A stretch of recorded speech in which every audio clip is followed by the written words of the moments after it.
Hey everybody, Cliff Ravenscraft here, and welcome back to another episode of Podcast Answer Man. This is episode number 355, and if you're new to this show, my friends, this is the show that is devoted to taking your message, your business, and your life to the next level. It doesn't matter if you've been in this online content creating world for many years, or if you've just recently joined the world, the ranks of the online content creator.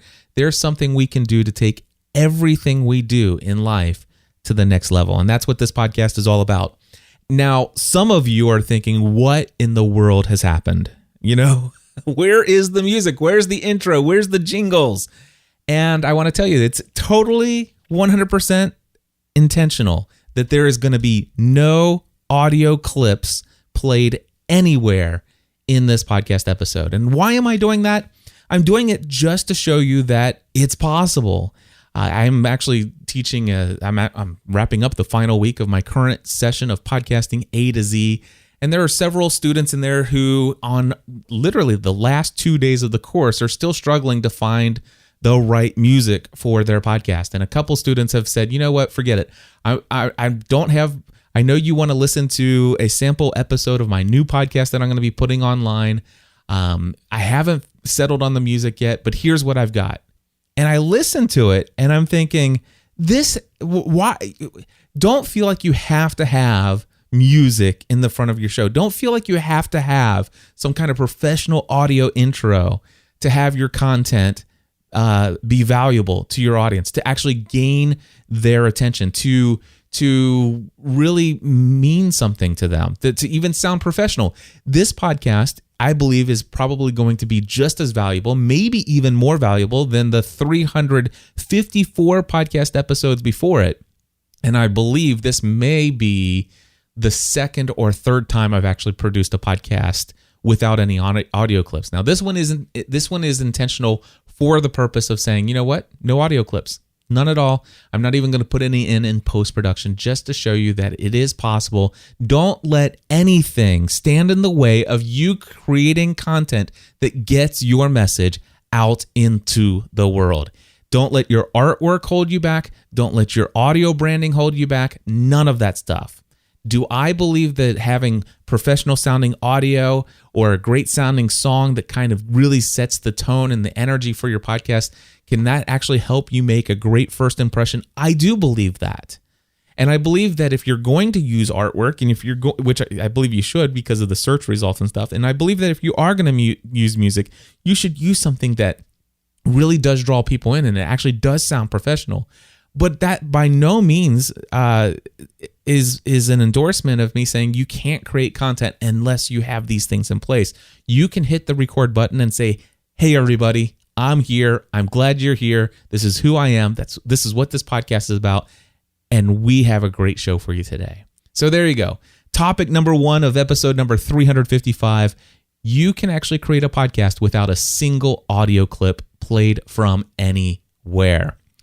Now, I do have one major topic that I am going to cover in today's podcast episode, and it is going to be a line-by-line response, or I should say reaction, and maybe even strong reaction to a blog post that was produced or written or published by Spencer Hawes. I think that's how you say his last name, over at nichepursuits.com. He recently created a blog post, sent it out to his mailing list, and said the title of it, Why You Should Not, in all capital letters, not. He says, why you should not start a podcast. Well, as you can imagine, that would certainly get my attention. Now, I wouldn't have known about this post if he had not mentioned me in the actual blog post. He mentioned myself and a few of my friends in the blog post, and as a result of mentioning my name in a blog post titled "Why You Should Not Start a Podcast," as you can imagine, many of my listeners said, "Hey, did you see this, Cliff? I think you might be interested in reading a blog post with that title that has your name mentioned in it." So, thank you to Todd and all the other folks who have sent this over to me. It is something that is interesting to me, and that's what I'm literally going to do in this entire episode. Now, I may have picked the wrong episode to do no audio, to do no breaking up of sound jingles to break up anything. because not only am I doing something unique and not queuing up any audio clips or any audio branding at all, but I'm also doing something that I absolutely hate. And that is I'm going to do a lot of reading in this podcast. So I want to apologize to each and every one of you right now. I hate to read. I'm not the world's greatest reader in the world anyway. I do okay reading without any stumbling whatsoever, but it's whatever the case, I don't know what it is, but when I hit the record button and I'm reading into a microphone and I start reading, sometimes I just stumble like crazy. So I've pre-read the article, I've went through it, and I hope that it's going to be okay. But if I'm going to apologize to you in advance. Now, before I get into Spencer's blog post and do my response line by line, I do have another email that I'm going to read to you from Jason. Now, Jason sent me an email earlier this week and asked me a question. And so I told him, I said, I tell you what, I'm going to give you my response to your question or to your email in episode number 355. Now, I wouldn't even bring this into this episode had I known that I was going to spend so much time on Spencer's blog post that I'll get to in just a moment. But I did already email him back and said, listen, you have to listen to episode 355 because I will respond there. And if you want to hear my thoughts about your email, then listen to episode 355. So let me go ahead and jump right into Jason's email. Jason wrote this. He says, "Hi, Cliff. I just listened to my first podcast episode of Podcast Answer Man. Great stuff. I've heard your name quite a bit on other shows, mainly from those Tennessee folks. You also mentioned, you get tons of email. Here's one more." And he's got the smiley face. "I would love to hear your thoughts on this." All right. We'll find out how much he would love to hear my thoughts on this. All right. So this is what Jason wrote. He says, "My blog is new. I want to begin podcasting this summer. What is the best way to grow my audience quickly? Right now, I'm embarrassed to say, but I only have about 4 subscribers. Is it wrong to offer a random cash reward for subscriptions or any other gift? I want to grow the audience before I get into affiliates, etc. Once again, awesome show, awesome dude, and even greater that you're walking out his will." And for those who are not familiar with the way we Jesus people talk, he's talking about our Heavenly Father, God's will. But you guys, anyway, once again, awesome show, awesome dude, and even greater that you're walking out his will. What a blessing and inspiration you are. Well, anyway, thank you, Jason, for your email, and I'm glad to have it. And as I told you, I am going to give you my response. And I actually have this little outline here of the things that I might want to say. So first thing is what is the best way to grow my audience quickly? And I wrote in 2 words in all caps. And those 2 words are wrong question. That's it. Wrong question. Instead, the better question would be, "Hey, Cliff, I have a brand new blog. Right now, I only have 4 subscribers. I am thinking about creating a podcast this summer, so I have a question for you. Let me tell you a better question than the one you asked. How about this one? What tips do you have for creating a podcast that would be extremely valuable to my target audience?" Do you see the difference in that? I mean, that is so vastly different than the question of what is the best way to grow my audience quickly.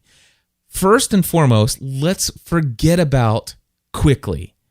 Let's just think, how do you grow your audience? Well, first of all, one way to create an audience and to gain attention of others is to create something of value, to create something worth people's attention.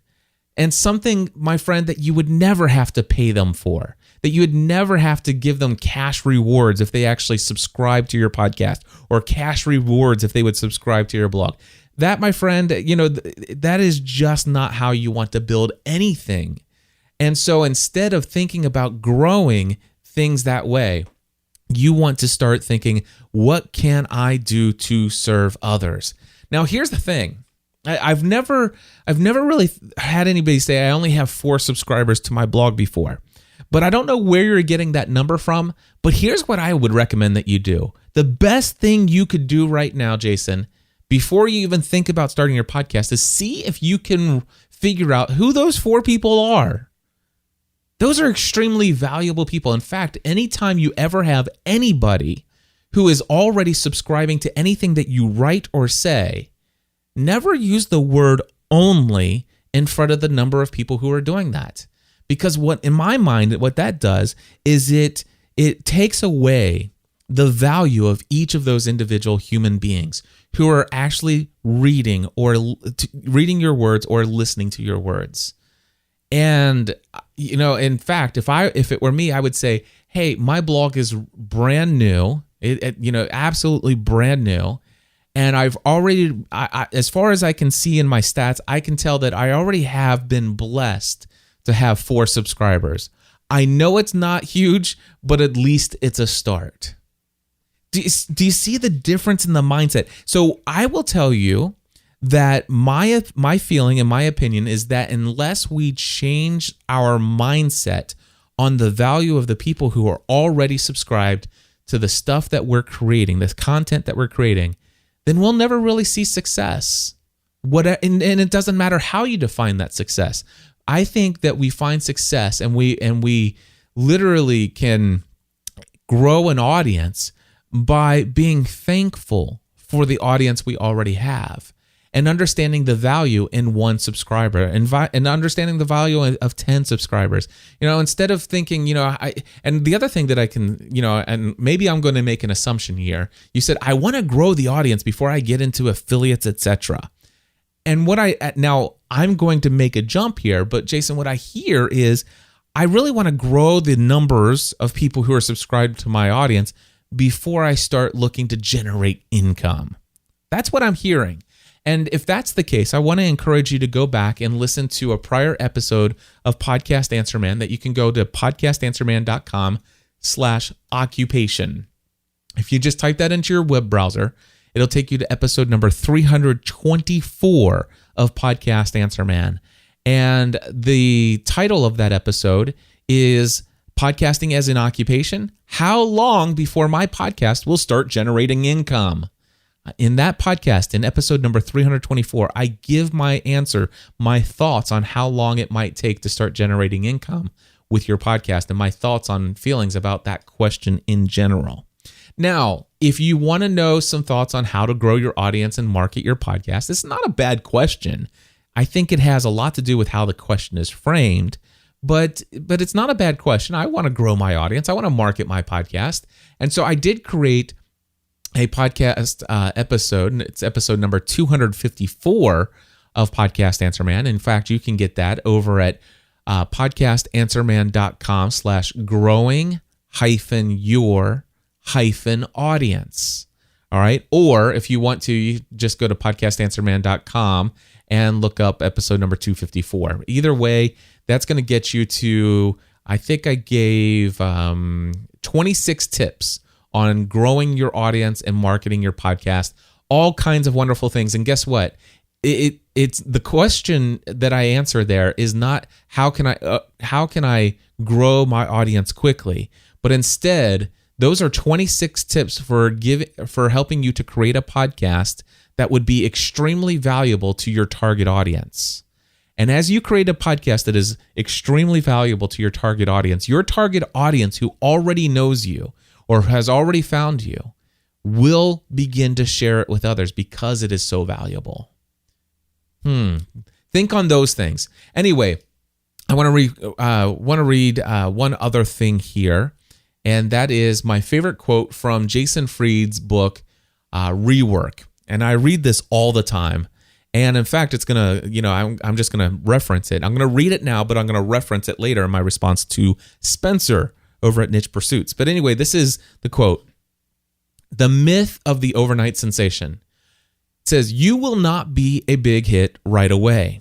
You will not get rich quick. You are not so special that everyone else will instantly pay attention. No one cares about you. At least not yet. Get used to it. You know those overnight success stories you've heard about? It's not the whole story. Dig deeper and you'll usually find people who have busted their butts, and I've actually changed that word for you, who have busted their butts for years to get into the position where things could take off. And on the rare occasion that instant success does come along, it usually doesn't last. There's no foundation there to support it. Trade the dream of overnight success for slow, measured growth. It's hard, but you have to be patient. You have to grind it out. You have to do it for a long time before the right people, even those people in Tennessee that have podcasts, like Dan Miller and Michael Hyatt and all those other fantastic, wonderful people in Tennessee. You have to do it for a long time before those kind of people notice these things. And that, Jason, is my response to your email. Alrighty, so now that that's out of the way, let me move on to my next thing that I'm going to be reading with you guys, and that is my response to Spencer's article titled, Why You Should Not Start a Podcast, after I drink this water. That was good. Not even going to edit that one out. I'm doing all kinds of things here to just show people what you can get by with in a podcast when you don't get overly obsessed about music, overly obsessed about editing. I'm not going to edit anything. I'm just going to put this baby out there as soon as I'm done. So keep that in mind. Now, here's the deal. This is what Spencer wrote. By the way, you can find this over at nichepursuits.com. Spencer Hawes is his name. And I did not ask for permission, by the way, to read this entire post, but he did ask for some response. And anyway, I hope I did put a comment on Spencer's website saying that I had read it. I'm going to cover this thing in detail on Podcast Answer Man episode number 355 that was going to be recorded this afternoon. So I did tell him that I would be reading this and responding to it. But here's what he wrote. And by the way, I'm just going to, I'd been thinking about this. One, I thought I was going to read through the entire post without any comment and then share my comments on certain sections. And then I decided, you know what? I already hate reading so much. I think I'm just going to read it and give my responses to the things that I want to respond to as I'm reading the post. So bear with me, my friends. I don't do this a lot, as you know, and I'm not looking forward to it, but let's get through it. All right. He starts off again. By the way, the title, I just want to emphasize again, the word not, N-O-T, is all in caps. The rest, regular title style. But he says, Why You Should Not Start a Podcast by Spencer Hawes, nichepursuits.com. He says, I see people starting podcasts all the time. Oh, by the way, can I just say this? I'm going to be reading with my own emphasis. I have no idea what his emphasis was when he wrote this blog post. So any of these words that you hear me emphasize and stuff like that, it's all my own interpretation. But you know what? This is one of the problems with the blog post. I could actually read this as if Spencer is angry. I could read this as if Spencer was very sad and depressed about his podcasting efforts. I could read it as if he was apathetic and care less. I could read it in any way that I want, and I have no idea. I have no clue what his emotional state was or how he truly felt because I didn't have the benefit of his own language, his own words, his own voice to voice it. So when I read this to you, I'm reading it from my own perspective of what I feel like, how I would read this, if I was reading his blog post, which I don't usually read blog posts. But with that being said, understand that how I read this may or may not have anything close to the way that Spencer may have been thinking these words in his mind when he typed them with his keyboard. All right, so now back to the post. I see people starting podcasts all the time. I mean, I have also been to a couple conferences where entire sessions were dedicated to the huge benefits of starting a podcast. Which, by the way, starting there, this is me, Cliff. Go to podcastanswerman.com/90 days. That's podcastanswerman.com/90 days. That, my friends, is one of those talks that Spencer is talking about. He probably wasn't there at Platform Conference with Michael Hyatt. I don't know, but I've certainly given that same talk at New Media Expo, and I've certainly given the same talk recently at Social Media Marketing World. I use different stories and different variations to tell the same thing, but certainly the benefits that I've covered are the same. But he's actually been to the conferences where entire sessions were dedicated to the benefits of starting a podcast, is what he says. Continuing on, he says, and according to many, the market size of those listening to podcasts continues to grow. And I confess, I even listen to a podcast myself every now and again. But based upon my own experiences, I don't think starting a podcast is a smart decision for many people. I'm going to pause right here to give you my own thought on this one. Now, Spencer says, I don't think starting a podcast is a smart decision for many people. Guess what? I agree. Spencer, you may be surprised, but I actually agree with this statement. I totally agree that I do not think that starting a podcast is a smart decision for many people. There are a lot of people out there that should not probably even think or consider starting a podcast. And however, my decisions, my reasons for this are quite a bit different than the ones that you're going to share in your blog post here, which I'll get to in a little bit. Because I disagree with, I don't know, if I had to guess, maybe 60, 70, maybe even 80% of what you wrote.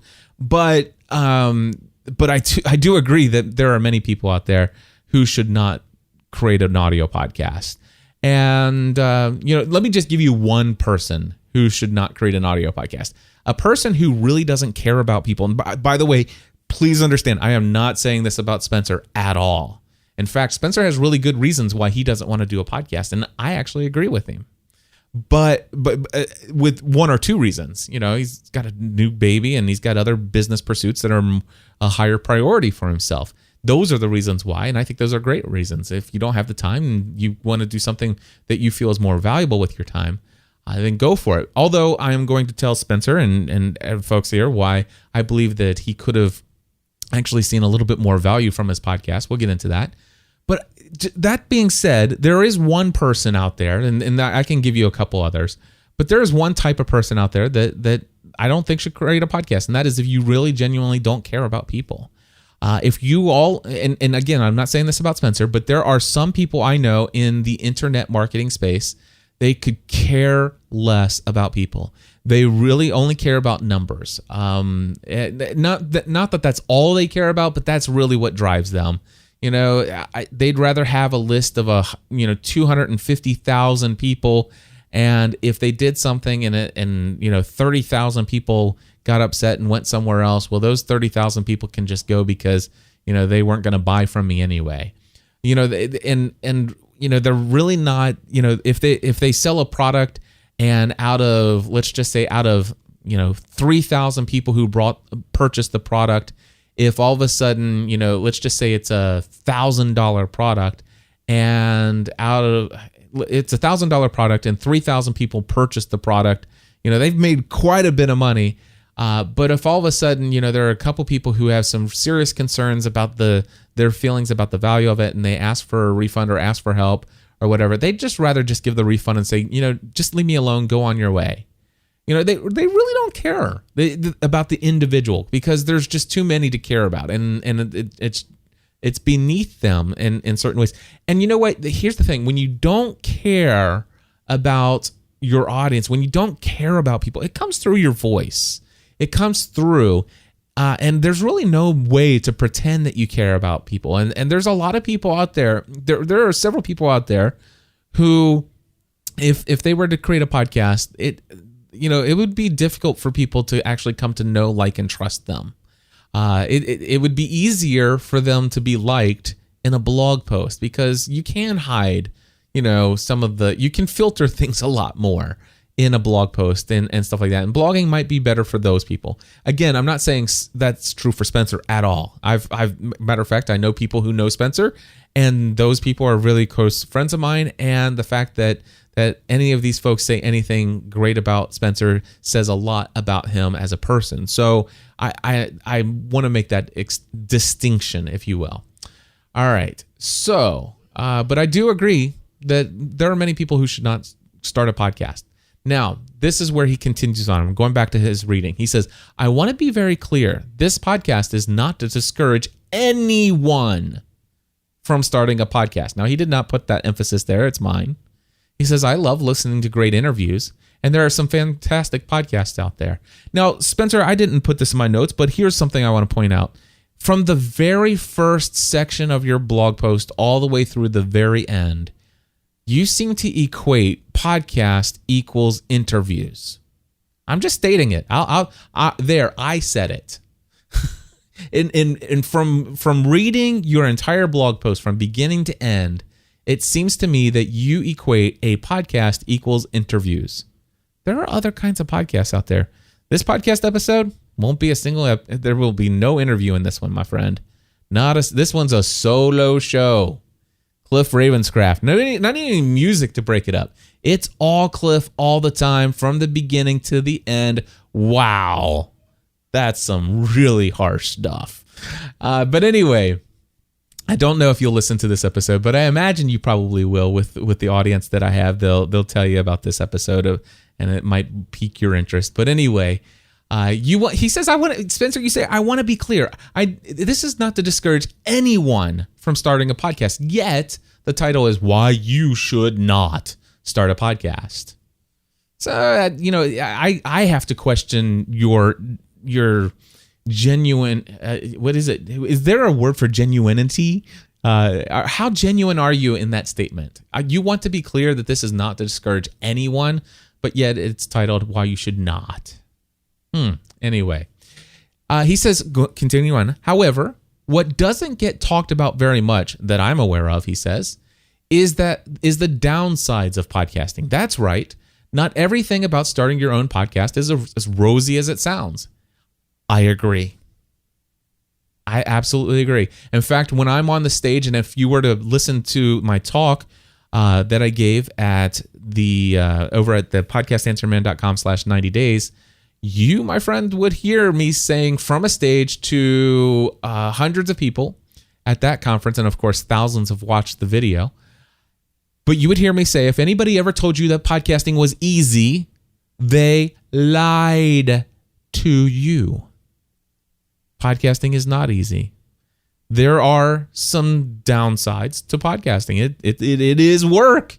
You're right. I agree with you. I don't talk about the downsides a ton, but I do make people aware that they're there. This isn't something that just you talk and boom, it's on the internet. Although it can be that easy, and we'll talk about that maybe a little bit. Anyway, Spencer continues. Today, I simply want to cover my very real and raw thoughts about my own podcast and why I think many people shouldn't start a podcast. There, I said it. All right, that's what he wrote. So let's hear a little bit. Now, he has a big subtitle here. He's got, being popular doesn't always drive results. Actually, I disagree with this statement. The people that I have helped, and I've literally helped thousands of people launch a podcast, and that is not an exaggeration. It is in the thousands. And the people that I have helped who already have a significant online following, let's just say they have a following of 10,000 or more people. Those people, when they launch a podcast, usually have tremendous results right after launching their podcast. All right. So being popular actually does pretty much always drive results. I've never seen somebody popular, and I guess it depends on how you describe popular. But yeah, I kind of disagree. I think that being popular online already prior to having a podcast does give you an advantage over anyone else, and you do see it being popular does drive results. It gets you to the top a whole lot quicker. There's no arguing that one. All right, so that's his subtitle, and then he says, when it comes right down to it, most podcasters don't see huge results from their podcasts. Okay, maybe that's my opinion. I don't have hard facts. Okay, he already said these are his raw thoughts. These are his raw thoughts after 2 years of his podcast. Now, I'm going to pause here for just a second. All right. And I want to give you some facts about Spencer's podcast. Niche Pursuits is the name of it. By the way, his podcast was launched on April 23rd, 2012, just 2 years prior to him publishing this blog post. Okay. He started in April 23rd, 2012, 2 years ago. His most recent episode is episode number 27. And that most recent episode was released on February 28th. That means March 28th, April 20th. It's been 2 months and there hasn't been a podcast since his most recent episode. All right. Now, after 2 years, a successful weekly podcast, which, by the way, most podcasts that are successful are typically weekly. And, you know, that has been proven in my experience over thousands of podcasters that I've helped, that a weekly format is the best. It is what's expected by most subscribers. They literally do. They expect that you would have a weekly show. That's what the average podcast subscriber should is thinking, and it's what they desire from a podcast content creator. After 2 years of a successful podcast, they would average 100 episodes. Now, that's actually skipping 2 episodes a year. Now, Ray Edwards, I think he's getting ready to go into his 3rd year, and so, you know, he just started his 3rd, going into it. He just finished 2 years. Let me say it that way. It's easier. And he's never missed a single episode. And the ones that go week after week and continue to create content, you know, on average, it's 50 episodes per year. So for 2 years, you'd have 100 episodes. Well, Spencer, it's been 2 years. You have 27. Okay. So my next note here is that Spencer was doing the show almost every week from April 23rd to June 26th. So you made it so April to May, and then May to June. So you actually did 2 months worth of podcasting, where you podcasted every week for approximately just over 2 months, starting from April 23rd, 2012 to June 26, 2012. So bravo on that. You had a great start right out of the gate, and you produced a bunch of podcasts. But here's what happened. Here's a list. I want to give you a list of months, Spencer, that you never produced a single, not one episode. June, July, August 2012. 3 months back to back. Not a single episode. All right. June, July, actually not June. It was actually July, August, September. July, August, September 2012. 3 months without a single podcast episode. Then there were a couple episodes there in October and November and December. And they were, just sprinkled in there. And then there was a single podcast episode in January 2013. I guess it was kind of like a New Year's resolution. Let's get this thing going again. I'm assuming, I have no idea. But then there was February and March 2013. And then, I can't actually tell you that there was April of 2013 because you did produce a single podcast episode, one in April 2013. But then you went May, June, and July 2013 without a single podcast episode. So then you went back to a weekly format starting on April 16th, and you went all the way through September 20th, 2013. So 6 weeks in a row, you produced a podcast episode. It seemed like, you felt like, hey, let's get back at this. Let's see what we can accomplish. Other people are still talking about this. Maybe I take another go at it. 6 weeks of content, boom. However, that ended on September 20th. There was nothing at all in October 2013. There was a single episode in November 2013. No episodes at all in December 2013. You did 4 episodes between January 30th through February 28th, which, by the way, is basically it's 1 month of content. You almost went the entire month of January without anything. And then you went March and April of this year with no content. So what is this? Let me just say it's July, August, September 2012, February, March 2013. May, June, July 2013, October 2013, December 2013, March 2014, April 2014. Note, In the 2 years, Spencer, that you have been creating that you've launched your podcast, in the 2 years that you've been podcasting, there have been 12 months where you have not produced a single podcast episode. So, and I just wanted to bring this out. It is not surprising to me that you haven't seen great results. You have, and so we'll get a little bit into that. But I just wanted to share, out of 2 years of podcasting, 12 full months from beginning to end, 12 months without a single podcast episode total. All right, we'll move on. Let's see here. So, let's see. When it comes right down to it, most podcasters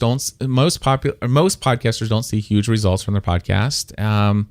Okay, maybe that's my opinion. I don't have the hard facts. So those are the facts that I found about your podcast. But anyway, coming back to this huge results, I kind of think it depends on what do you mean and how do you define huge results. Although I think I get an idea. Click-through ratio of people responding to the clicks, and we're going to get to a little bit to more of that. However, I think some of this actually comes down to the need for realistic expectations of what can you expect from an audio podcast. It is different. It is not the same content as creating a blog. The metrics are not the same. The way to measure the success or whatever the podcast is not the same as a blog. The other could be it could be the lack of frequency that has certainly added to some of the issues that you're about ready to address in your blog post here. So we'll get to that. Anyway, continuing on with what Spencer wrote, he says, however, after seeing my own results shared below and knowing a few stats from others, I think that's a safe statement. However, perhaps that's no different than many things. Most people are never able to put together the right formula for the maximum success in lots of business ventures.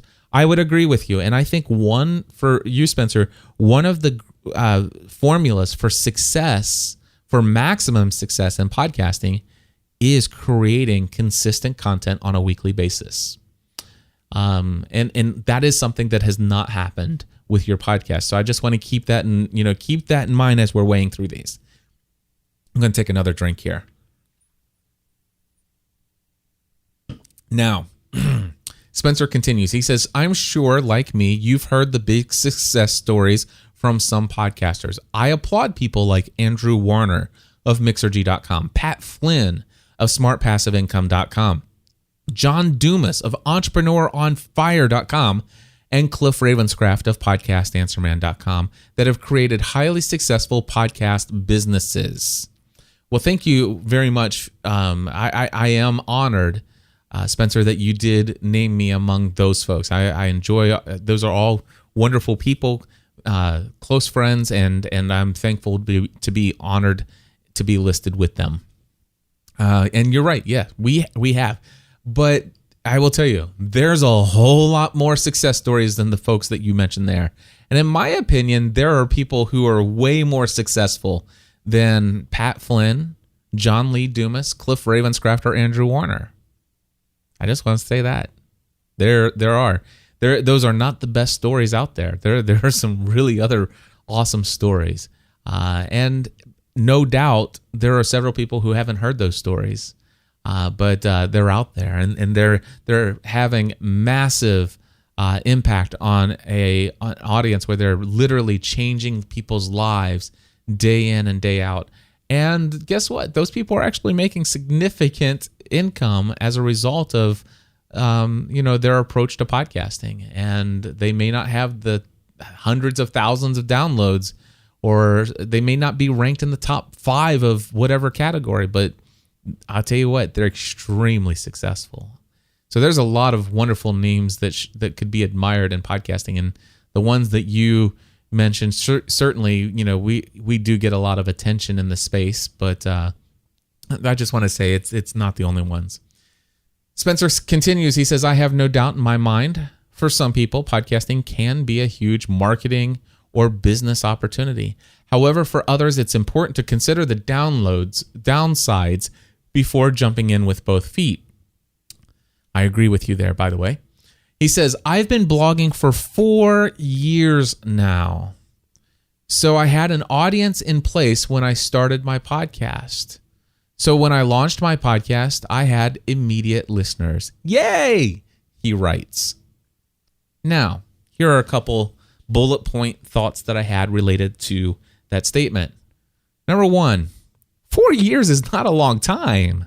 I mean, I was podcasting for 2 years and grinding it out. And then after 2 years, I did get to the place where I felt confident to leave my full-time career and go into podcasting full-time, knowing that, we're a single income family, that my wife was a stay-at-home mom taking care of our 3 young children. So in 2 years, it did get me to that place. And, in the first year or the third year of podcasting, it was a very difficult year financially.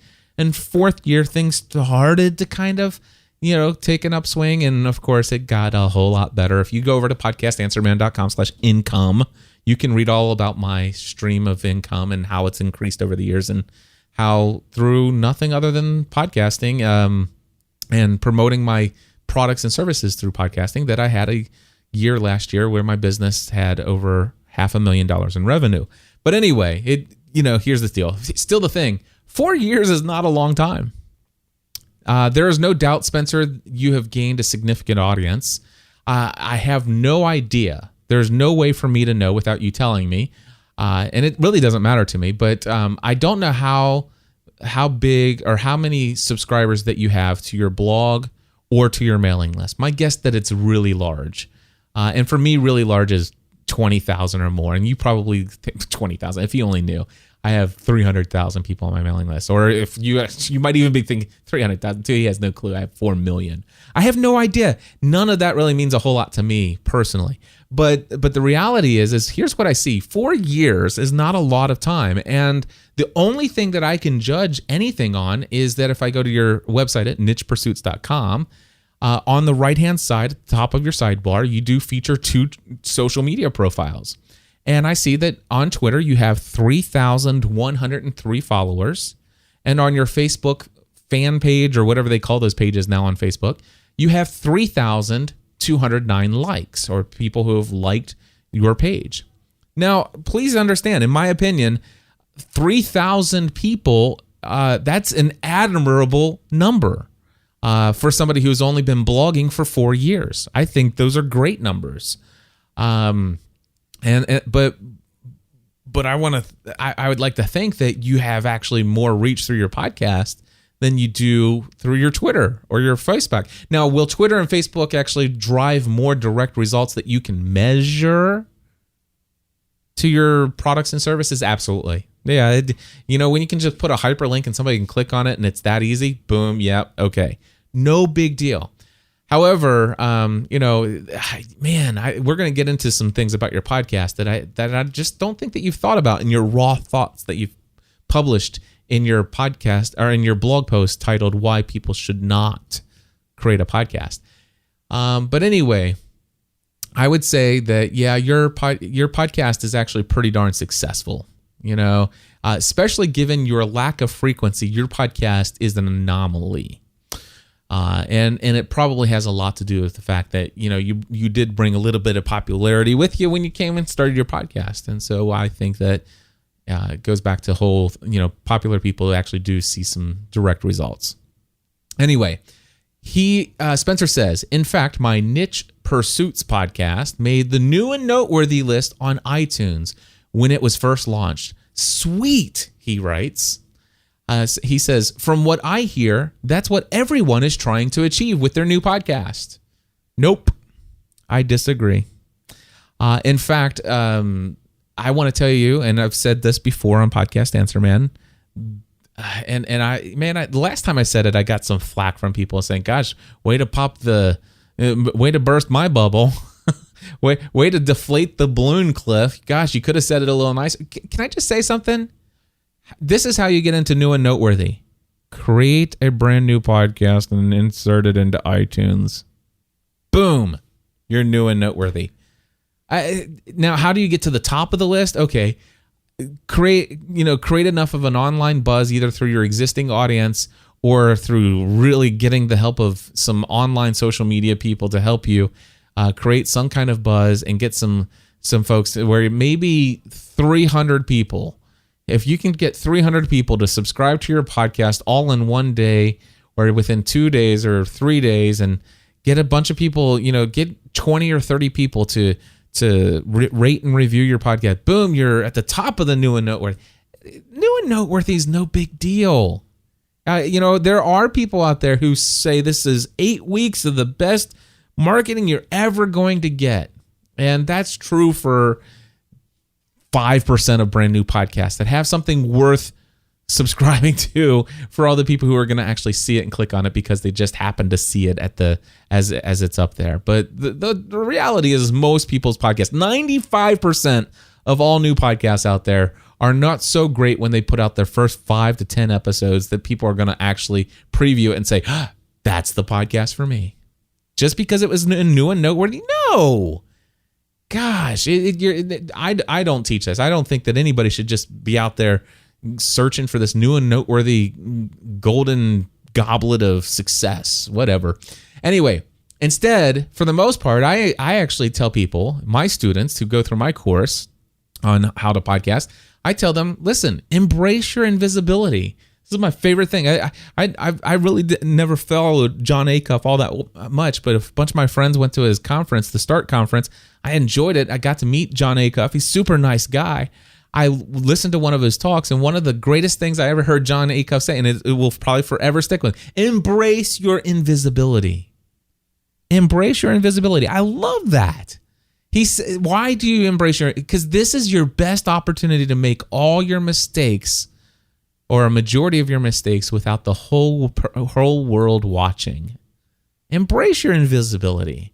And of course, as you could tell with my response to Jason's email earlier in this episode, slow and measured growth.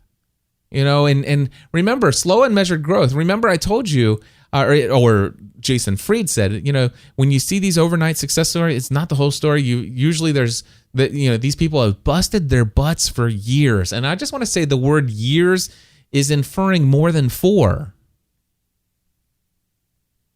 That's it. Yeah, and more than 4. Anyway, Spencer continues. He says, also, I checked the Niche Pursuits podcast, and it's currently listed on the front page of the popular podcasts, in quotes, for management and marketing. Well, today, Spencer, before I was getting ready to record this podcast, I did quite a bit of research on your show, as you can tell, I think. And as of today, Thursday, May 1st, 2014, as of today, your podcast, Spencer, is ranked 165th for the subcategory of management and marketing. And I just want to say that's pretty darn awesome. I mean, is it earth-shattering? Wow, way, huge. You're a celebrity in the podcasting space, but no. But dude, you're the top 200 of your subcategory. In spite of the fact that you haven't produced an episode in over 2 months, and in 2014 you have a total of 4 episodes, and in the past 2 years you have 12 different full months that you never produced a single episode, and you're still in the top 200 of podcasts in your subcategory. Pretty darn awesome for the little amount of work that you've put into your podcast. No, you didn't. Oh, no, you didn't, Cliff. You did not just say the little amount of work, because, yes, I know we're going to get into how much work you've put into your podcast, and you have. And I'm going to say that I'm kind of wrong for saying the little amount of work. Although I will say a majority of the work that you've put in, probably not necessarily necessary to have achieved the amazing success that you've had already. And also, that could have actually, with a little less work, you could have actually done a lot more as far as your results. We'll get into a little bit more of that. Anyway, so Spencer continues. So he says, so I made it to the new and noteworthy page, and I'm now on the popular podcasts page. That means I've had thousands of listeners a day, right? I must be seeing huge, and he actually does capitalize all the word huge, every word, every letter of it. I must be seeing huge results from my podcast. I've made it, he writes. Well, not quite, Spencer says. He says, it turns out that I have an average of 200 downloads per day. That's it. Actually, I'm throwing in that. That's it. He says, turns out I have an average of around 200 downloads per day with spikes, which actually spikes up when I release a new podcast. All right, I have some thoughts on this one. All right. You've only produced 4 episodes in 2014. You're averaging 200 downloads per day. There have been 69 days so far this year. It's a total of 13,800 downloads.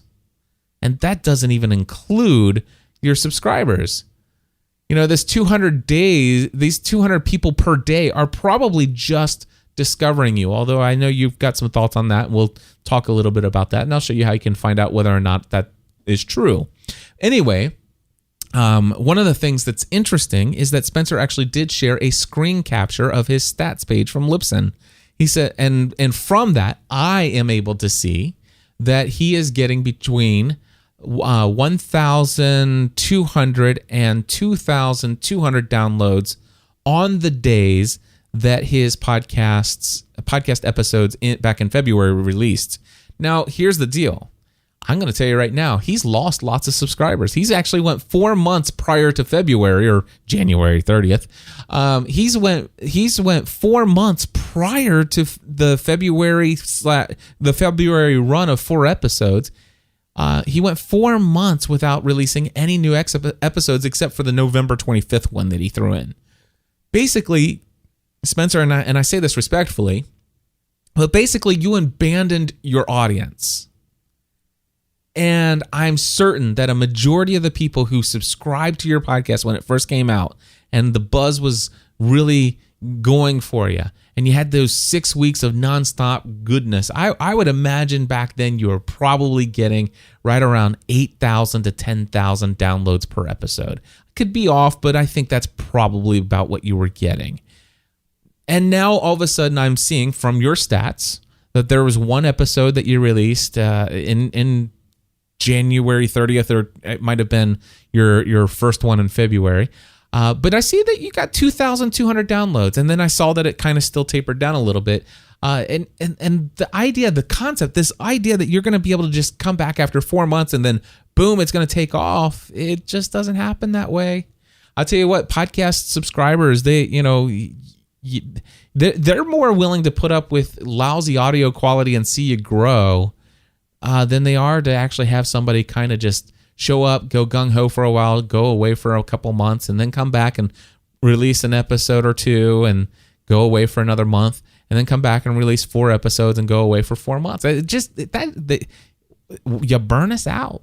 We kind of come to the place where we just kind of say, he's just not into us. He's just not into it. So we just move on. And when I say we and us, I'm talking about podcast subscribers. So anyway, next, Spencer says on his blog, he got a new subheading here or whatever. No new audience, ? He says, Spencer says, you say 200 downloads a day is nice. He must have been reading my thoughts. He says, you say that 200 downloads a day is nice? ? Well, it would be if I actually thought that many of if I thought many of those were new listeners.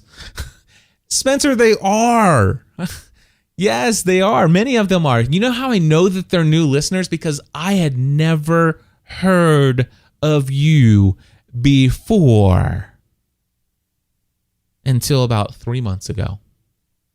And about 3 months ago, I heard Pat Flynn talking about you and Niche Pursuits. I heard Mark Mason mention you on episode 71 of the Late Night Internet Marketing Podcast. I'm certain that the mention of your long tail stuff and by the way, how cool is it that I know that you have, of course, actually know you blogged about it. But I knew about your long tail program, and I've never seen an email from you. I've never been on your website before I read this blog post that was sent to me from one of my subscribers. Never heard of you except for in these podcasts, and I knew about your product. And if I was interested in your product, the words that Pat Flynn and Mark Mason spoke about your product, if it was something that I was interested in, I would have purchased it based upon their recommendation alone.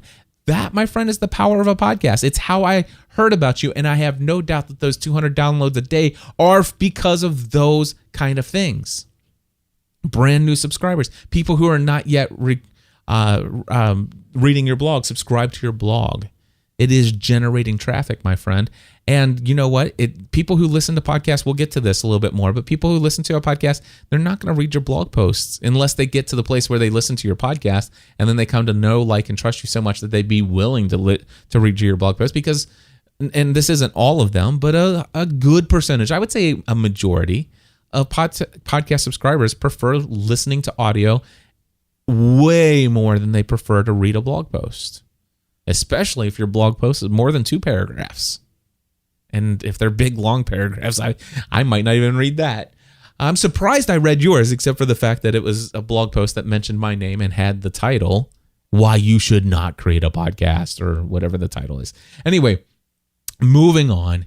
He says, Spencer says, and here comes one of my big beefs with podcasting. I have no way of knowing if my podcast is reaching a new audience or if all those listeners are simply from my blog. Yes, you can. This is me. Yes, you can, Spencer. It's easy. You go and you get yourself the Libsyn Advanced Stats. If you don't have an App 400 or better account, you can pay $5 a month and they'll turn it on. And my friend, they will tell you where all of your traffic to your where your downloads are coming from. And they will tell you which browsers are being used. They'll tell you how many are coming from Android devices, how many are coming from the iPhone, which apps in many cases they're going to tell you all kinds of stuff. And I'm going to tell you right now, I would imagine, and I know this from fact because I deal with so many, my friend, those folks, 200 a day, they're coming to you from people who listen to podcasts. All right. Now, think about it. Actually, we're getting back to what Spencer wrote here. He says, think about it. I post my podcast here on my blog, and it gets lots of listens from existing readers. Well, you just told me that you didn't know this, but now you're saying I post podcasts here on my blog, and it gets lots of listens from my existing readers. Now, I'm not going to argue. I think that it's very possible that, when you first put your blog post out there, some of those 2,200 or 1,200 downloads immediately after you publish your podcast. Yes, I agree with you. Those people, those are your blog readers. But the 200 on average per day, those are new ones. Anyway, he says, I'm sure that he goes, but is anyone new discovering nichepursuits.com through my podcast? That's his question. He says, I'm sure that there are some that do, but my guess is that it's very few. Well, Spencer, I'm going to read a couple of your comments that were put on this blog post on your website. And many of those blog post comments, I don't know if it's a majority, I didn't look, but I would say quite a few of them said, you know what, Spencer, I've read your post here, and I just want to let you know I found you through your podcast, and I bought your products. And anyway, I'll get to some of those in just a minute. Spencer says, why is there no software that can track all this for me? Idea alert for anyone paying attention, but not sure it's possible. Again, yes, it is possible. Libsyn Advanced Stats, go check it out. It'll tell you where those people are coming from.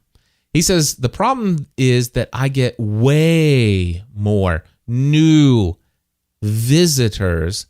Now, I want you to understand, I see the word visitors, all right? And I'm glad you used that term for your website. Spencer says, and I'm going to go back to, these are words from Spencer, so, and he actually has way in all caps and new in all caps. So these are his emphasis, not mine.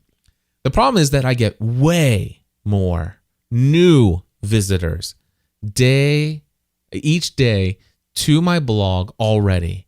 And it's much less effort for me to write a new blog post than it is to produce a new podcast. And so here are my notes. Bullet point number 1. Please, Spencer, do not confuse the value of a blog visitor as having the same value as a podcast subscriber. Major difference, my friend. You and I both know, I know you're smart enough to know this, that people will come on your site and they can be off just as quick. And yep, they count as a visitor. They count as a unique. They count as a page view. But my friend, don't confuse the value of that person to somebody that listens to you for an hour every single week, hearing every single word you speak. We're talking influence. We're talking a lot of value in a podcast subscribers. I'd rather have one podcast subscriber, and by subscriber I define that as somebody who I can realistically expect that over the next 10 episodes, that person, aka a subscriber, is going to listen to every single episode of my next 10 episodes within 24 to 40, within 36 hours of me publishing my podcast. Now, that's not my hard definition, but that's what I expect. A subscriber is somebody who listens to my content every week and listens to it within 36 hours of me publishing it to the web. That is a subscriber. And I tell you what, I'd rather have one subscriber for every 10,000 people who visit my website. I really would. So don't confuse the value of a blog visitor with having the same value as a podcast subscriber. These are apples and oranges. Apples and oranges. Okay, as for the amount of work that goes into a podcast episode, it can actually go the other way. It could be much easier to create a podcast than it is to write a blog post. In fact, I can create a podcast episode quicker than you can create a blog post, depending on how much valuable content you put into it. Now, I'm sure that you could probably create a 3-paragraph blog post and put it out there, and it's got a little bit of value into it and stuff like that. But it's not going to carry the same weight as a 15 or even 30-minute podcast episode that I'm going to produce. But let's just say if you spent 15 minutes writing a blog post, I guarantee in 20 minutes, I could actually have a 10 or 15-minute podcast episode on my blog. So it can be done differently, but I'm not gonna argue. Podcasting is not easy. I've said this, but I don't need easy. I just need worth it, is what my friend David H. Foster had always said to me, and that I still stand by that. But it doesn't have to be hard. It can be easier. All right, let's continue on. This is another subheading of the blog post. He says, people don't take action from podcasts. Other than my doubts, this is Spencer, other than my doubts about how many new people are discovering me through my podcast, it's also extremely difficult to get people to take action from my podcast. I have just a couple of quick examples. Well, before we get to that, I will say this. This is me. It is more difficult. I want to, you said it's extremely difficult. And I will say it's more difficult to get people to take action from actually listening to a podcast than it is to click a link in a blog post or on Twitter or Facebook or any of those other things. However, it is possible. It is possible for people to take action. And it may just take more time than you're willing to give. And it may not be as easy to track, although I think I have something in here later on in a response that'll give you an idea for that, okay? So it is more difficult, no question, to get the call to action. People are out driving their car. Actually, you shared some things here in a minute, and I'll just read through it. Anyway, you said here's one of his examples. I actually got a sponsored spot on a podcast a little while ago for, and it doesn't say, and I think it was probably for his what is that called? That thing, Longtail Pro, for Longtail Pro. So this was on someone else's podcast, and I wanted to see if I could drive some traffic to his Longtail Pro product through a sponsored message on a podcast. I provided a special link that the podcaster could read so that I could track how many people who visited that link. The podcast that the Longtail Pro was featured on was listened to about 1,000 times after the first day or so. And I'm sure it has well over 2,000 downloads now. So out of 2,000 plus downloads, how many people do you suppose went to that special link for Longtail Pro? 7. That's right. A measly 7 clicks were tracked on that link. And one of those was me. Ha! Will I ever pay to be sponsored on a podcast again? Nope. Unless something changes or I find a podcast that can produce better results. However, other content marketing and advertising avenues produce much better results. Oh my goodness. Spencer, come on, dude. Listen, so do you really expect more than 7 people from a single sponsored message in a podcast that is only downloaded just over 2,000 times? I mean, the fact that you got 7 people, actually, okay, one of them was you. The fact that you got 6 people out of 2,000 downloads of one podcast episode where you get one mention where those people may or may not have ever heard of you before, where you haven't developed a relationship of trust and people have not come to know, like, and trust you through that content. It's somebody else's show.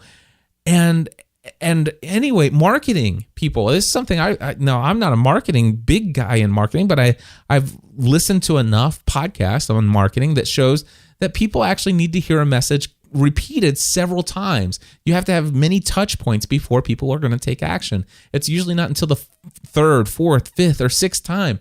The fact that 6 people clicked a link out of 2,000 plus people in one, that is a huge success. But anyway, we'll continue on. And the fact that I actually say that, you probably think, well, if that's huge success, then I'm out. And I get that, but I think there's other things. Anyway, he continues on. So that was one example that he gave. Here's another one. He says, what about results from my own podcast? So I've tracked a couple of links from my own podcasts. When I decided to write this post, I finally went back and tried to find the stats. In a podcast that I did just over a year ago, that's my emphasis, I asked listeners to go to a link to find out more about my niche site project. Right? Just over a year ago. Again, I want you to remember you kind of have been waffling at that time on whether or not you are committed to actually producing anything for your audience or not. I don't know if you think that's fair for me to say, but that's, just over a year ago, you kind of weren't producing a lot of content consistently. It kind of, where you been, But hey, so you put this podcast episode out there, and as I suspected, you did have some decent download numbers at the time. So here's the deal. First of all, I want to tell you, he says that podcast episode has been downloaded since it was released over a year ago. That podcast has been downloaded has been downloaded 7,724 times. 7,724 downloads of that one podcast episode. Now, before we get to him and what he's saying about his nearly 8,000 downloads, let me make a couple points here. First of all, he shared a screen grab from his Libsyn stats, which, by the way, does show the total of 7,724. Now, I happen to be a Libsyn subscriber, so I happen to know what the 3 blocks to the left are: April, March, and February. I happen to know that's April 2014, March 2014, February 2014. This one podcast episode, this is just one of his podcast episodes. One podcast episode was downloaded, this from over a year and a half ago, was downloaded 107 times in April of this year, 151 times in March of this year, 134 times in February of this year. My friend, those are probably brand new subscribers. I doubt those people are finding it through your blog pages. And not only that, but here's what I can tell you. Those people probably found you through some of the other people who are talking about you in a podcast. And what I can tell you is go back, and I want you to do this report of April 2014, March 2014, February 2014. And I want you to look at all of your podcast episodes. And I want you to see that you're getting approximately, probably an average of 100 to 150 downloads every single month of all 27 podcast episodes. That's right. When people are finding you, they are not just listening to one, they are downloading all 27 of your podcast. That means out of the 200 average per thing that you're getting, go and do the math. Go look at the stats. You'll see that all of your podcast episodes are getting monthly downloads, even currently. There's 100 or so new people every single month finding your podcast and subscribing to every single episode. I think that's pretty awesome. So anyway, yeah, we'll go on. He says, okay, so back to his point though. He says, out of nearly 8,000 downloads, surely a few hundred have visited that link, right? Wrong. That link has been visited only 70 times. Well, I want you to think about that. 70, out of the 70, out of the 7,700, you got 70. Out of the, 2,000 plus, you got 6. I think you're going to start seeing that you've got those things there. Now, the thing is again, we're talking, you're not mentioning these week after week after week. You're not creating content consistently that's really getting to where your audience is growing to know, like, and trust you in such a way that they absolutely know for a fact that next week you're going to have a new piece of content for them, that you're dedicated to them. Because here's the deal, and I'll get to this, the fact that podcast subscribers aren't blog readers over and all. I mean, you get 30, 40, maybe even 45% of your audience who finds your podcast will love to read your blog, but a majority of them will not. And I'm one of them. I just don't like to read blog posts. I listen to audio podcasts, but not blog posts. Anyway, he says, I get way more action out of just posting something on Facebook or Twitter. Well, I'll tell you what, that may be because it's a whole lot easier to click on a link there. But the thing is you're also able to track those things in a much different way. And while those people may have heard your thing for your website and had the specific link in that one episode, they may not have clicked that link. They may have not gone to that special link that you talked about a year ago. But I'll tell you what, there have probably been, if we're talking, 100, let's see here, in the last 3 months, 100, let me do the math here, 107 plus 151 plus 134. There have been 392 people who listened to that one episode in February, March, and April of this year, 2014. 392 people. Those 392 people are relatively brand new to your content, and they don't know, like, and trust you yet. But they did hear because they went back a year and a half ago and listened and subscribed to that podcast and listened to that episode. They may not react right away, but they will probably take action at some point down the road. And it's not easy, you're not going to get direct links. Some of those people will go and do the direct link, but some of them are just going to find other avenues to buy, or you're going to blog about it or send out a mailing list. And because they came to know, like, and trust you over time in your podcast, because you're consistently creating great value for them in their lives, because you have a weekly podcast every single week without hardly ever failing to produce an episode, they've subscribed to your mailing list. And because you actually put a mailing list out to them when they were in front of a computer, because they came to know, like, and trust you, they actually clicked the link in the email. You have no way, my friend, of telling whether or not that was originally from somebody who found your podcast and listened to that episode back in, if they were one of the 134 people that found that episode back in February of this year. I'm going to take another drink.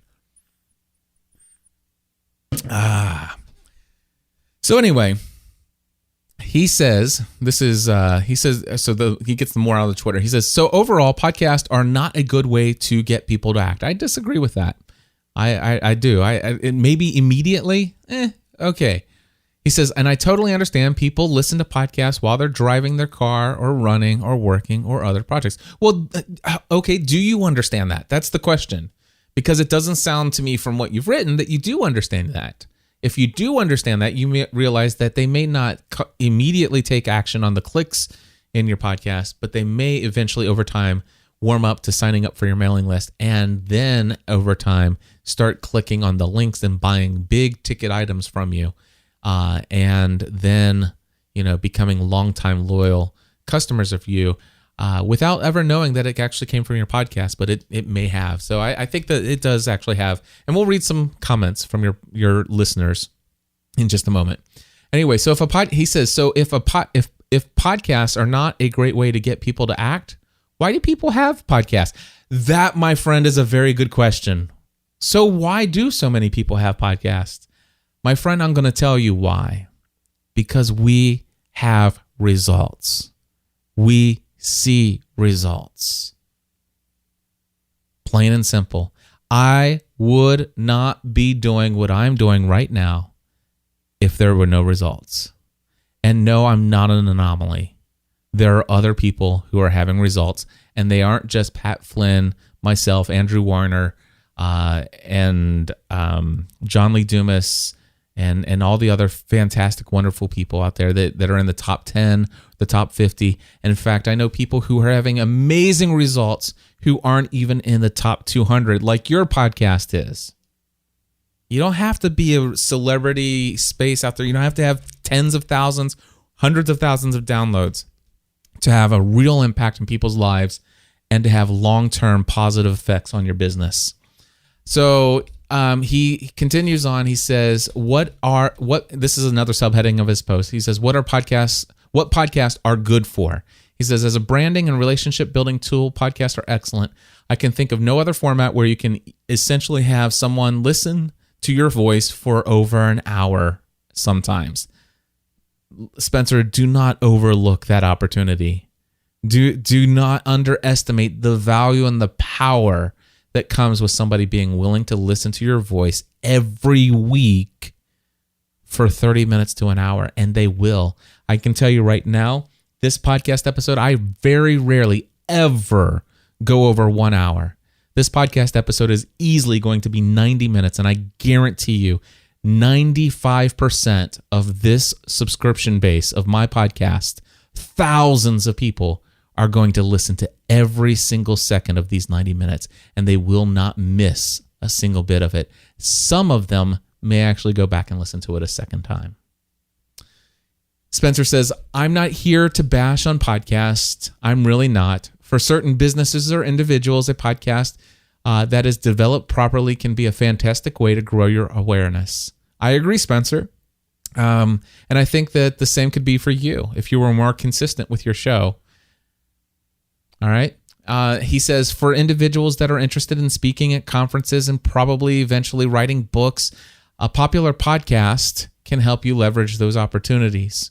So if you want to make it onto the speaking circuit, or otherwise have something that you can point to and say, look at how many thousands of people listen to my show. And by the way, I know people who are finding all the success that they desire, and they have hundreds of people, not thousands, hundreds of people who are listening to their show. It's not about the thousands. It's not about the tens of thousands. But anyway, he says, if you want to point to this and look how many thousands of people who listen to my show, then a podcast may be a great fit for your business. Or if you truly have the time to produce a stellar show on a regular schedule, that can also drive results. I cannot emphasize that enough, Spencer.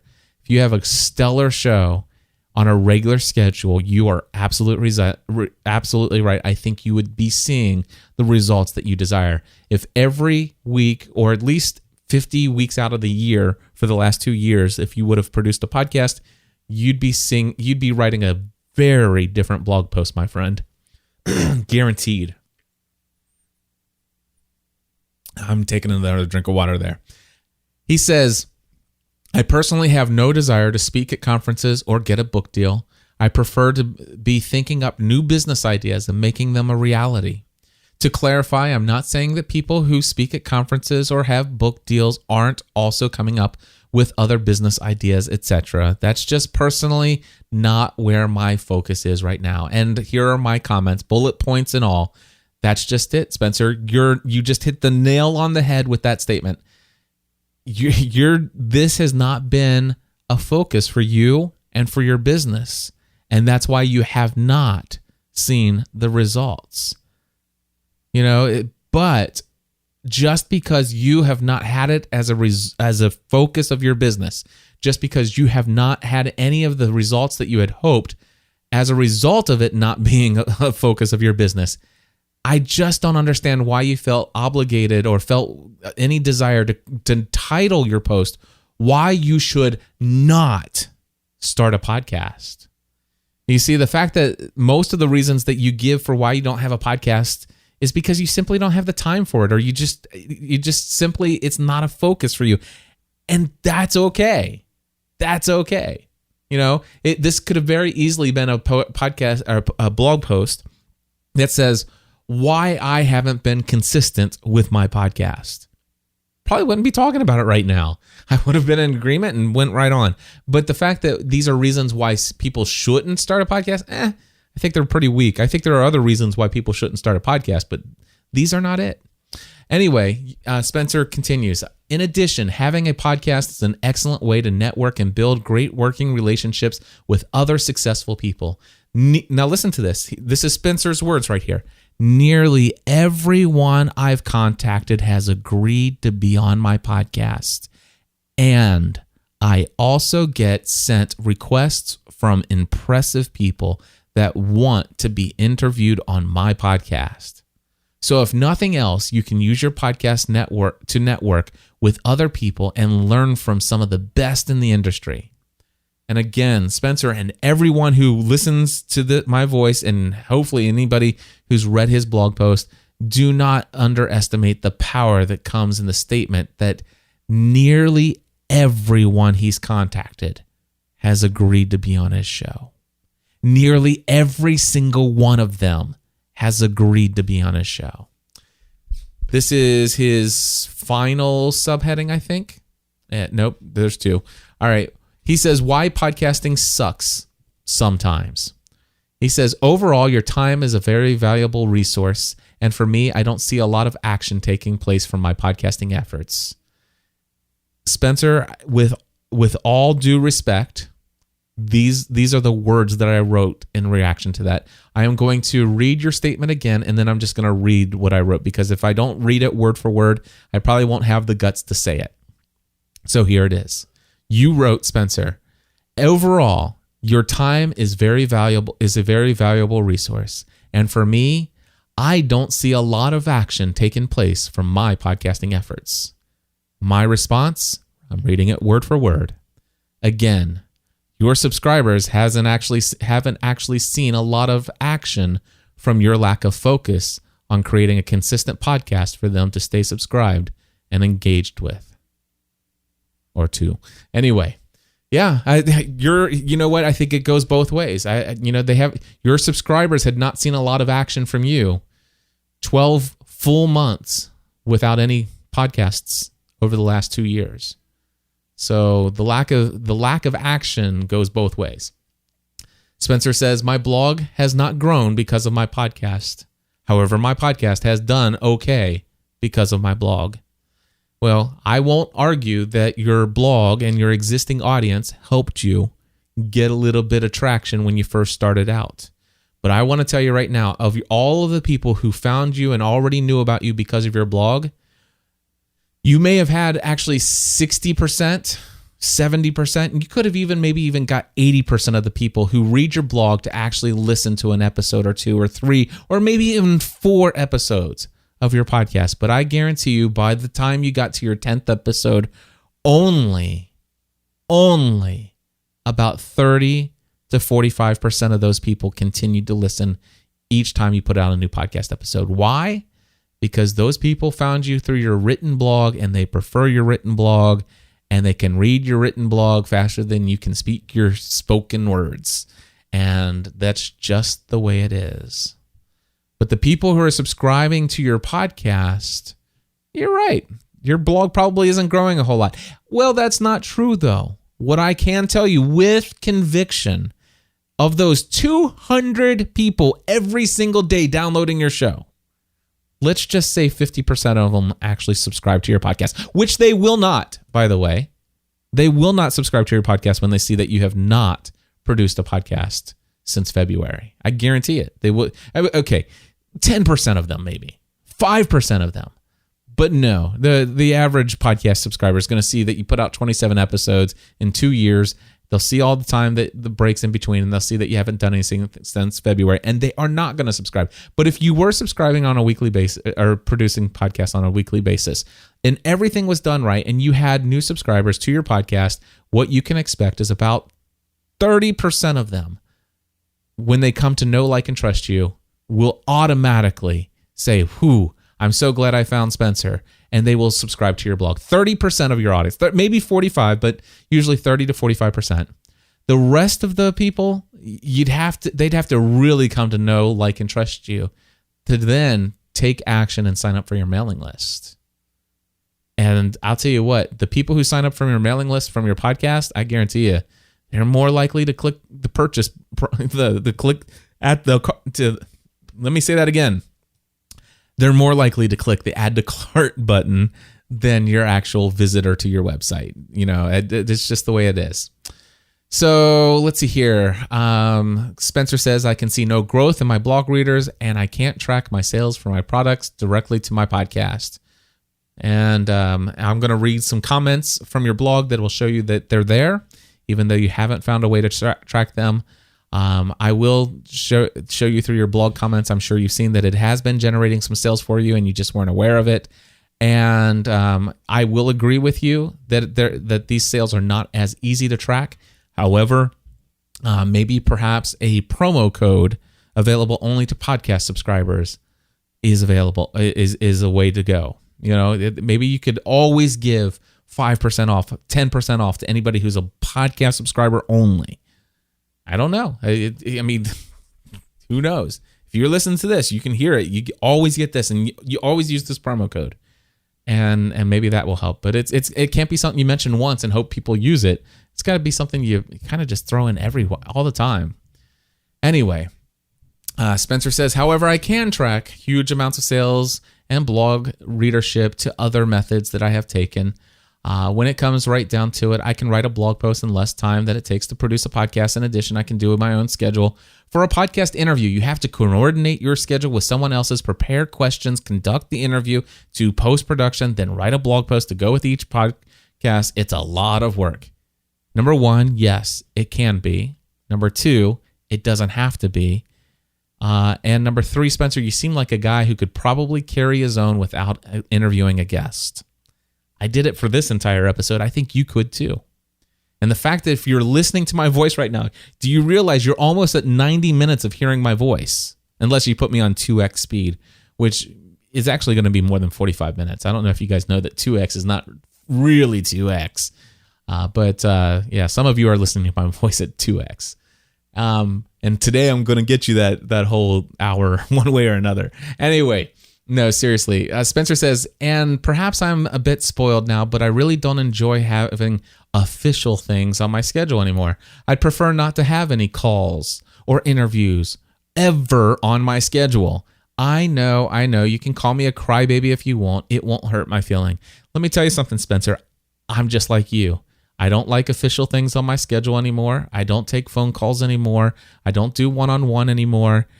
And I prefer to keep my commitments as low as possible and experience a margin that you and I have both come to enjoy so much. I've produced over 3,200 podcast episodes, and I do not like scheduling any more than you do. And this, my friend, is why I don't do interview podcasts.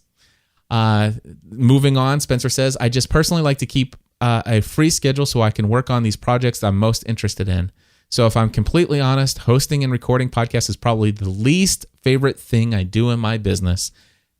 Boom. Spencer, now you have the reason right there. This is the best reason so far that I've read in your entire blog post for not wanting to do a podcast. The fact that you actually tried it for 2 years and it's your least favorite thing.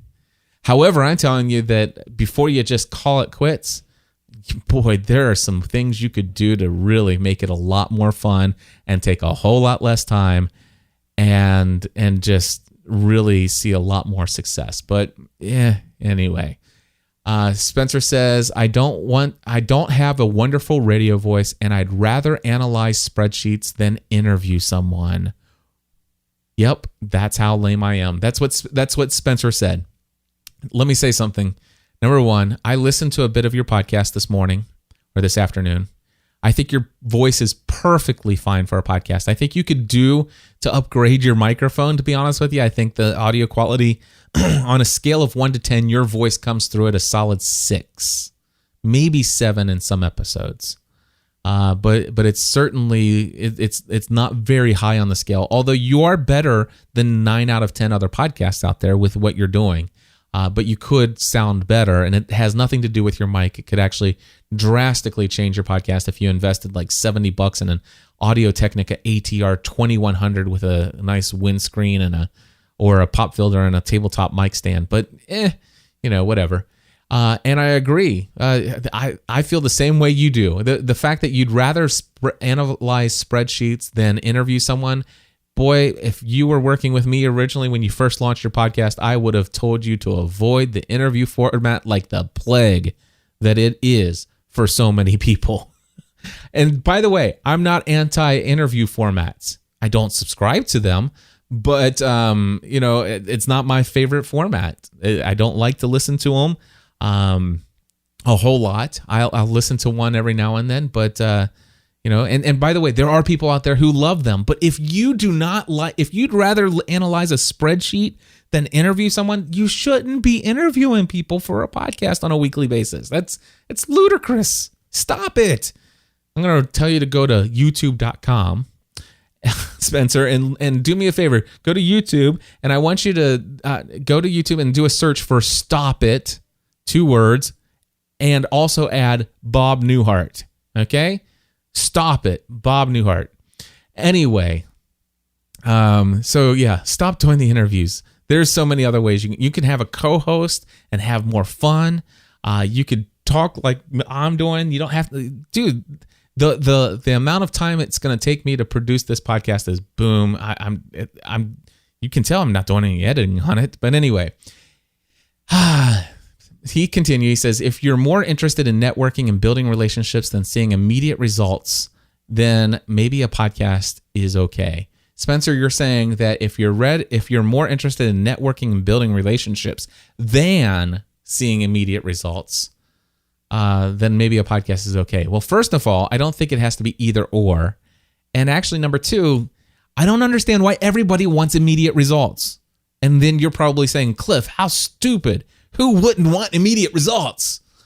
And I go back to the Jason Fried quote that people could go back and listen to, or you can just go to gspn.tv/overnight, and it's there. You'll see it. Anyway, he says, also, I'm fully aware that my podcast could grow much faster if I was producing more podcasts. So by the way, I disagree with you fully. I completely disagree. You've just told me that the least favorite thing you do is create a podcast. Spencer, I've never seen a podcaster who hates creating a podcast have a successful podcast. I don't care if you were to produce a podcast episode every single week. If you hate doing it, your audience isn't going to enjoy it any more than you are creating it. All right? So just keep that in mind. Now, I think you can enjoy it more, but I don't think the podcast format's the one for you. It's not saying you can't do an awesome, great networking opportunity interview every now and then. I certainly do them, but it's not my normal format. Anyway, he says, so if a podcast is going to be a primary focus of your business and you are going to produce a daily or even weekly show, you're more likely to grow your audience. I don't think that daily is my favorite option. I think it's one of my least favorite options, but we won't go there today. But yeah. Spencer says, however, as already explained, for my personal situation, a blog is much easier to maintain and grow. I get many, many more times the traffic, and that's my quote right there, or my emphasis, to my blog post than my podcast. And my bullet point here, don't confuse traffic or website visitors as having equal value to those people who are subscribed and who have listened to every single minute, every word you spoke in the last 27 episodes of your podcasts. All right. Those 8,000 plus, or 7,724 people. They're out there, my friend, and they're more valuable than traffic, I promise. Spencer says, if I put more focus on my podcast, I wouldn't be able to produce as many high-quality blog posts, which would be just shooting myself in the foot. So everyone needs to determine a strategy that is best suited for their business and overall strategy. If you already have an existing business that is doing well and you are trying to grow your brand, then putting some effort into a podcast might be worth it. But if a podcast is taken away from other activities that produce more direct results, especially if you're a young company, I wouldn't recommend it. Well, guess what? I wouldn't recommend it either. If you I agree. Everybody has to decide what works for them. And Spencer, it doesn't sound to me like the podcasting is your thing. You already said, but I think it could be if you maybe did it differently. But if you did it differently and did it consistently, and you enjoyed it with a different format, and you still found that it was the thing was your least favorite thing to do, then you should stop podcasting. In fact, let me just get into this. He ends with the last sub thought here. He says, your thoughts.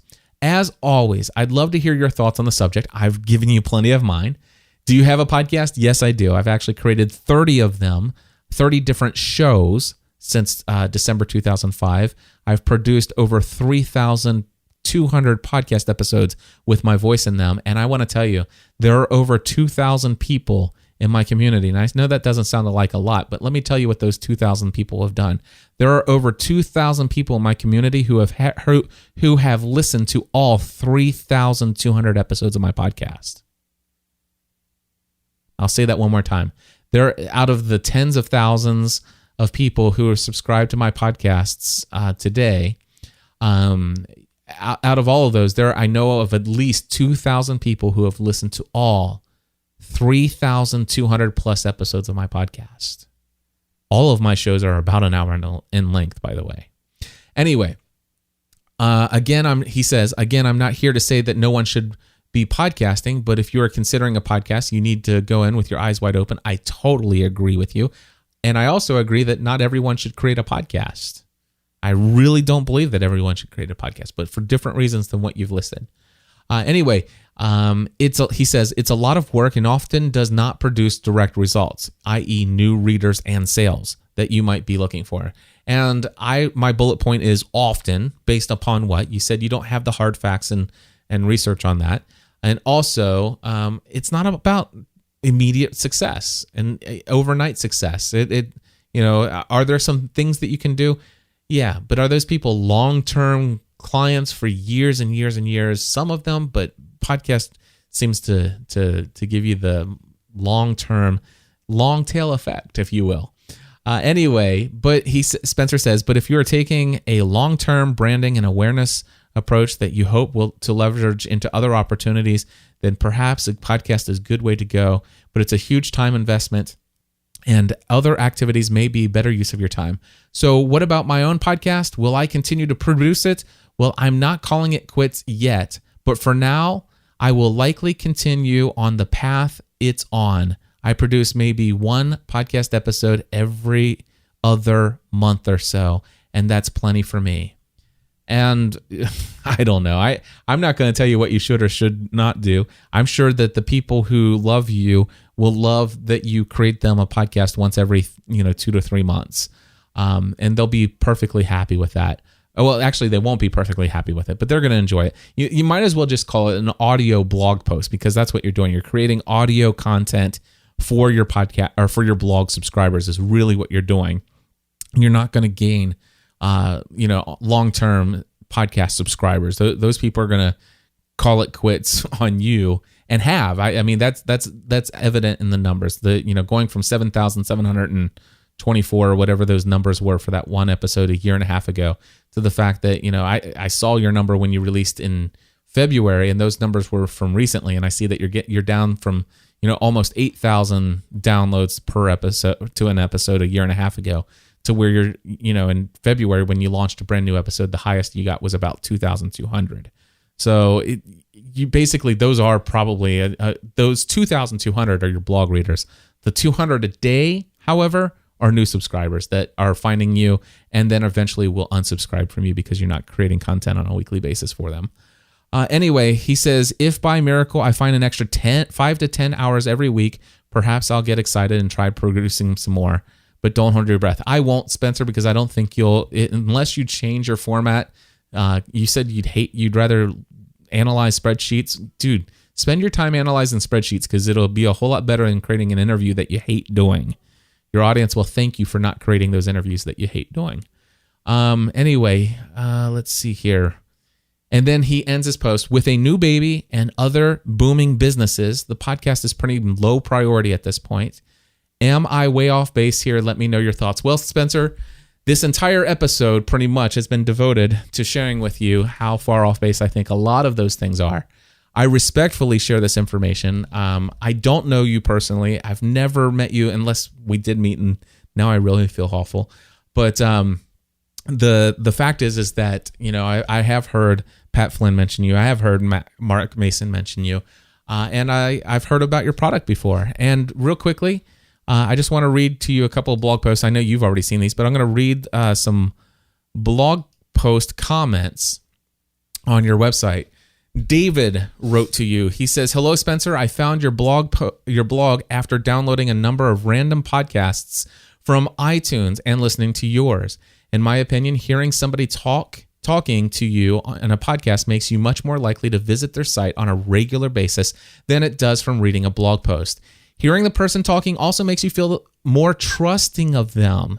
I would be much more likely to buy a product such as Longtail Pro from your site than I would from a site and owner who I had never heard speak.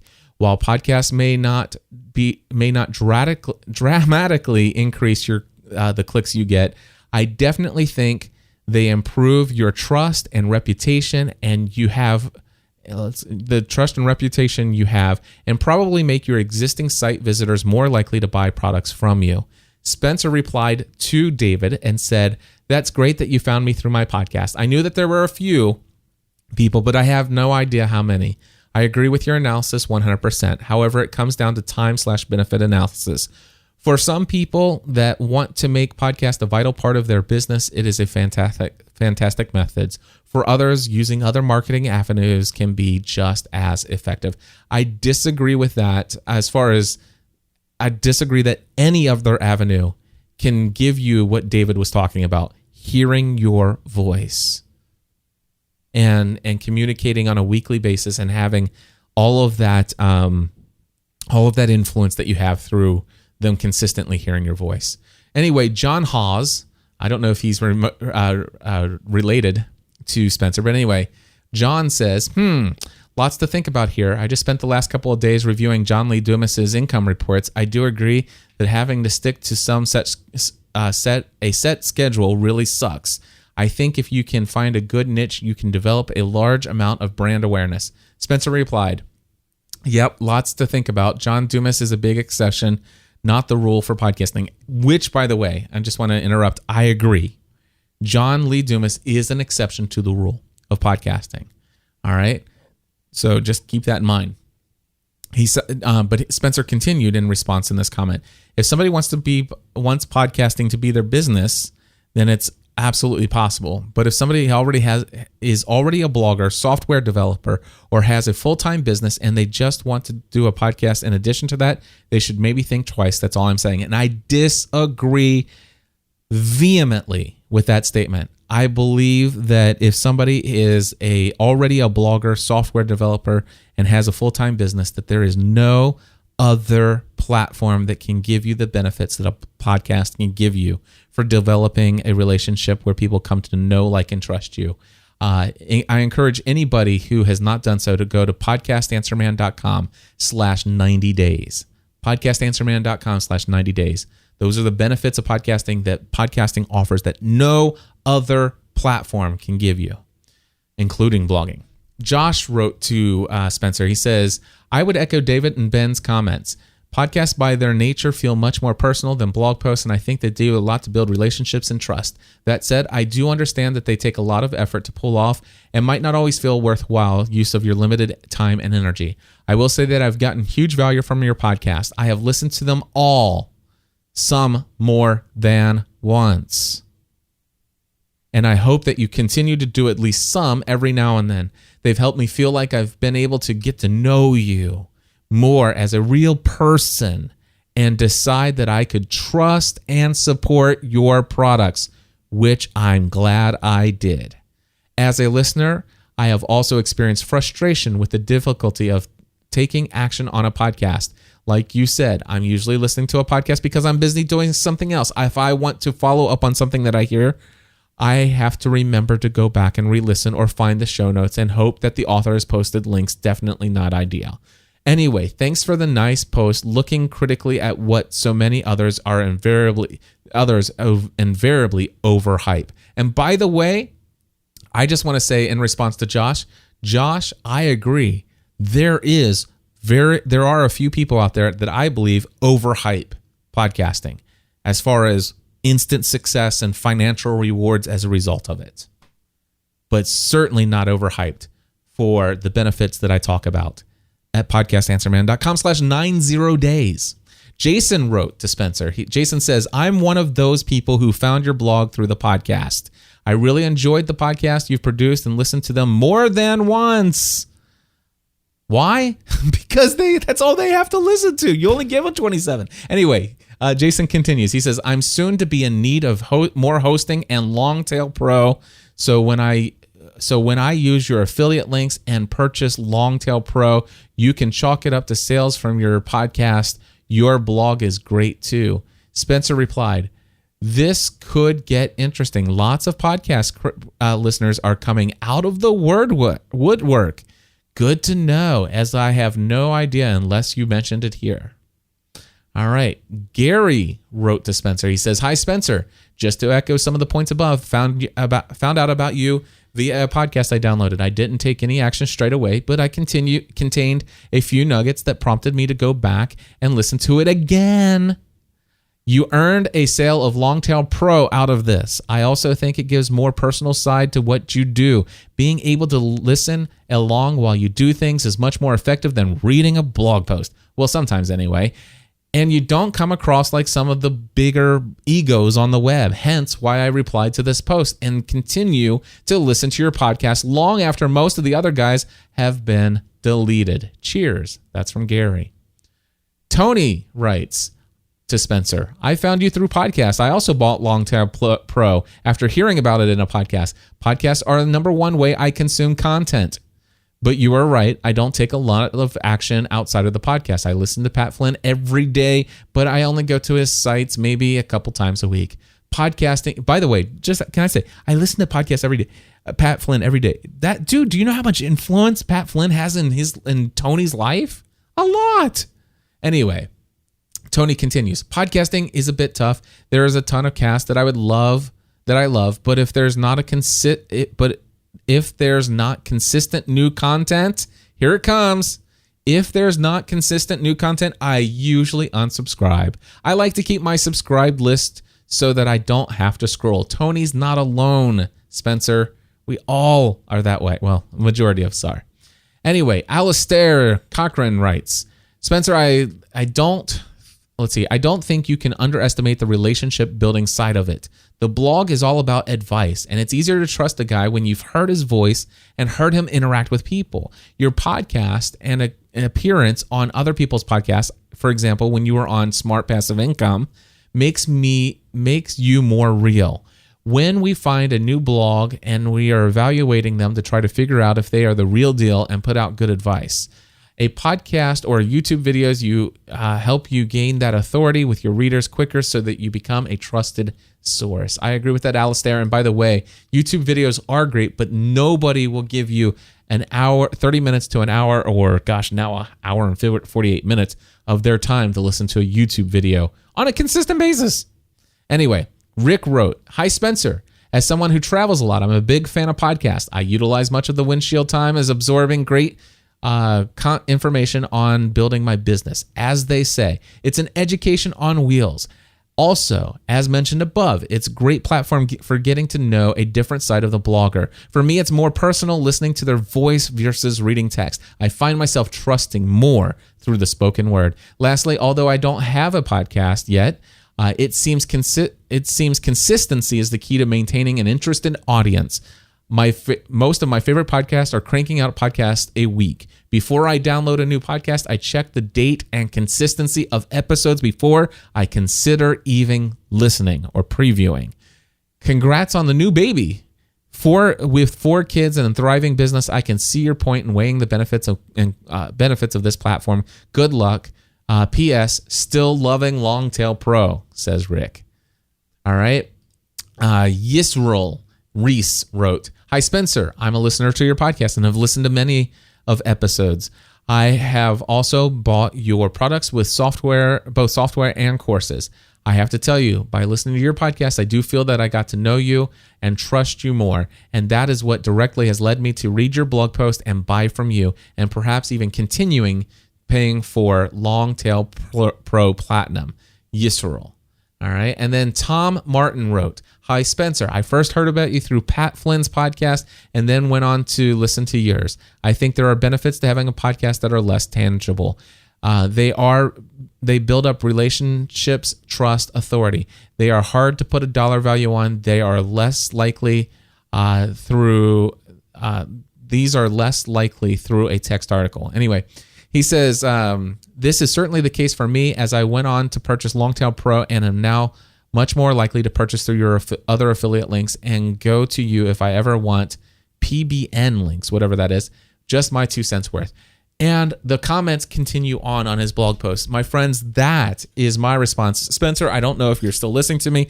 I cannot believe I've never gone this far over an hour before. I am almost at 2 hours. And my friends, I apologize for that, but I was so passionate about this topic and I just wanted to share my thoughts with you guys. And so with that, I'm just going to wrap it up. That's it. I already told you at the beginning of the show, I'm not using any audio clips, no bumpers, no ending music, anything like that. The only thing I'll say in closing is, my friends, I am getting ready to do my next Podcasting A to Z course starting Monday, June 2nd. Again, Monday, June 2nd, 2014. All the details at podcastingatoz.com. Again, podcastingatoz.com. If you are interested, please sign up. If you want to use the early bird discount, there's still plenty of time to do that. Use the promo code PAM in the shopping cart and you'll see how much money you save. God bless you all. I will be back next week, and I promise you I will not go over an hour next week. Until then, take everything you do to the next level.